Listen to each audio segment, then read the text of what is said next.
Hello friends, welcome to my channel. ఈరోజు word ఏమంటే son. దీని తెలుగులో కొడుకు అని అంటారు. దీని definition: a boy or man in relation to either or both of his parents. అంటే తెలుగులో అతని తల్లిదండ్రులకు లేదా ఇద్దరికి సంబంధించి ఒక అబ్బాయి లేదా మనిషి. దీనికి సంబంధించిన కొన్ని ఫోటోలు చూద్దాం. వాటితో ఇంకా బాగా అర్థం చేసుకుందాం.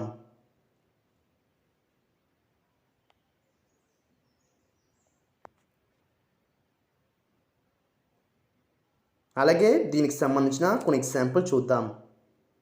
ఫర్ ఎగ్జాంపుల్, ఫస్ట్ది ఐ హ్యావ్ ఏ సన్. అంటే తెలుగులో నాకు ఒక కుమారుడు ఉన్నాడు. దీని next example and fine example, I love my son. అంటే తెలుగులో నేను నా కొడుకును ప్రేమిస్తున్నాను. ఈ వీడియో మీకు నచ్చితే లైక్ చేయండి. మరిన్ని వీడియోల కోసం మా ఛానల్ని సబ్స్క్రైబ్ చేసుకోండి. Thank you friends.